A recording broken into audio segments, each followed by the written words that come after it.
name is Kenneth. I just bought the crash bars for the Suzuki V-Strom 1050XT, and if you're anything like me, you want to see a video on how to install it. But I searched YouTube and found nothing, so I'm gonna make one. So tag along. So this is what you get in the package. You can see we got the crash bar right and left side, and we also got a bracket for the upper front.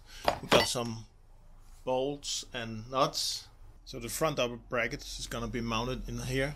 We got a bolt right there and one further up.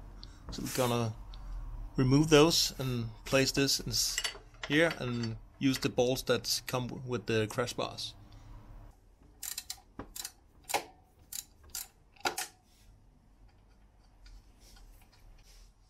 So I've removed the lower bolt. I left the upper bolt still in place because I have no idea what's gonna happen if I remove them both. Something might drop. But so the lower bolt I removed and replaced it with the one from heat and the upper bracket. I'm just gonna tighten it with my fingers here, and then I'm gonna loosen the upper bolts. You need a 12mm wrench for the bolts here in front. And to tighten the bolts from heat, you need the 13mm wrench. So just gonna loosen it, and then I'm gonna remove it with my fingers. That was that, and I can feel the tension on the lower bolt has increased. So maybe it's a good thing to do it this way. I'm just gonna slide it over the upper hold, and put in the bolt from heat.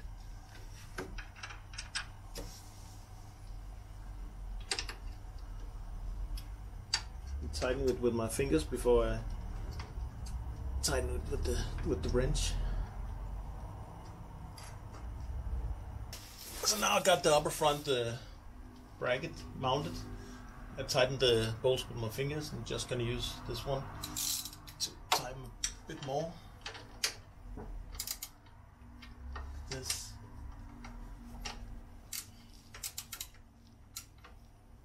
Now we're ready to move on, and the next thing we're gonna remove is the bolts here on the side of the bike. So now it's time to remove the bolts on the left side of the bike, the engine bolts. The back engine bolt, this one, it goes right through, so it's a long one, and you're gonna need a 17mm wrench to loosen that one. Got one here. And for the front engine bolt, you're gonna need a 14mm. So these bolts have been tightened quite a bit, so you need to put in a lot of strength to loosen them. Start with this one.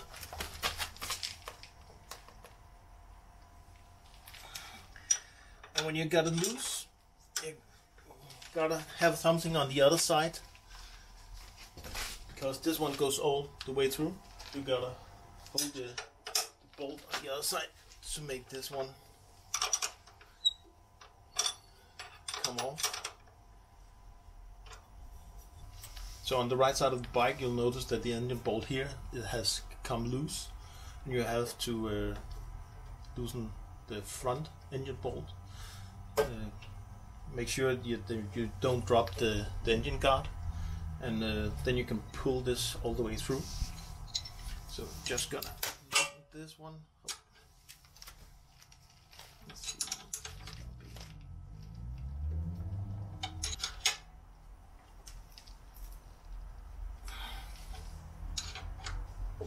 So you need a lot of strength just to loosen it a bit, but then it's smooth, and then you can use a tool like this.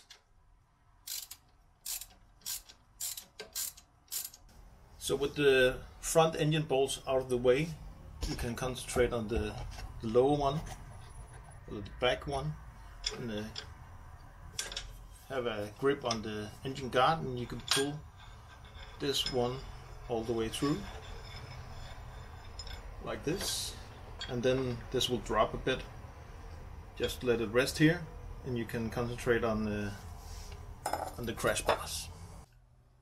So the next step is to take the big engine bolt and put it all the way through.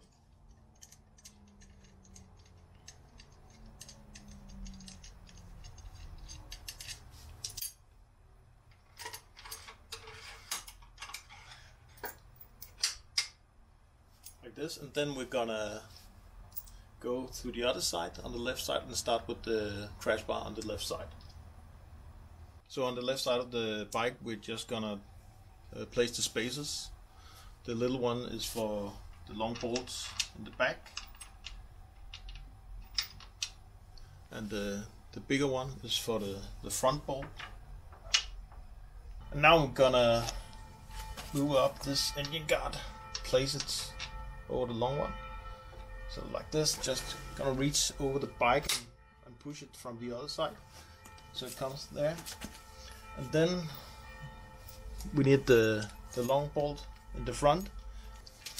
So when placing the left side crash bar, it's a good idea to have a helping hand, and just gonna ask my son here to hold it for me while I put in the bolts and tighten the nuts. I'm gonna put in the washer and the nut.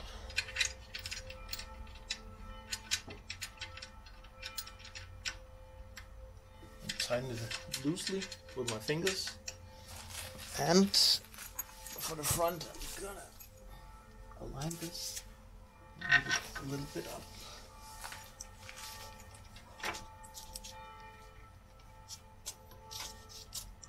This is gonna be a problem. Kan vi bevæge den der lidt? Sådan der.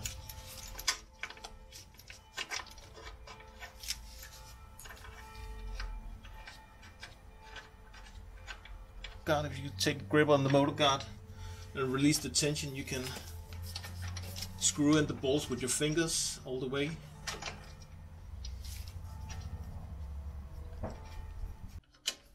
So when tightening the front bolt, the crash bar and the engine guard will come into place, and you get a little more space here. So when you tighten the bolt on the left side and place the crash bar, you can move over to the right side.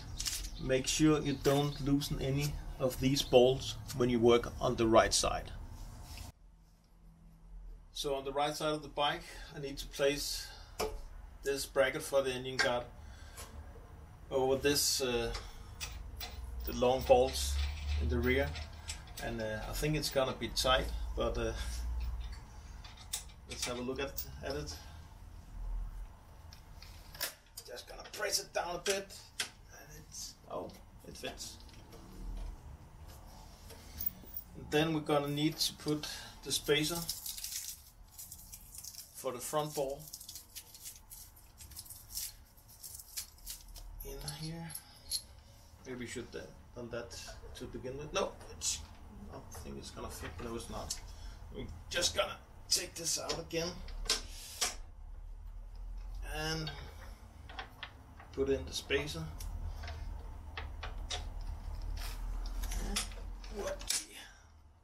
Now it fits.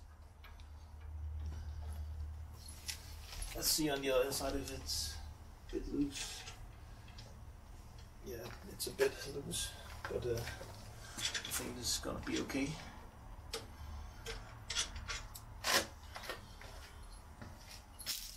So again, we're gonna place the crash bar,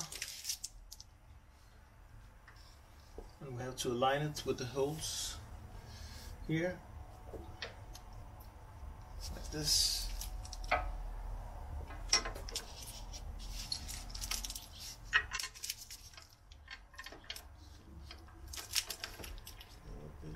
So what I just realized, what the spacers that come with the heat crash bar are too big if I also want to use the engine guard as well.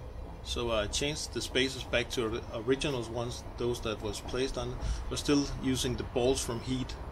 So now I have fitted the crash bars, and what is left is to tighten the bolts and tighten it to the front upper bracket here. So let's do that. Just gonna put the bolt in between the two crash bars and the front upper bracket, and I haven't tightened the crash bars all the way. So I got a little movement here, so it's all the way through now, and I can place the nut on the bolt and just tighten it with my fingers. So the bolts and the nuts have been tightened, and I'm now ready to take it for a spin. But before I do that, I'm just gonna remove this wrapping around the crash bar.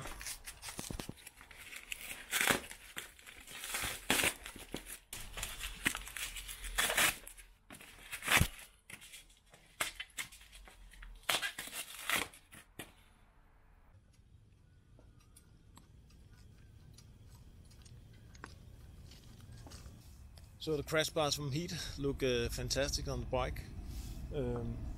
They seem quite solid. They add a bit of turbulence, I think, on the highway.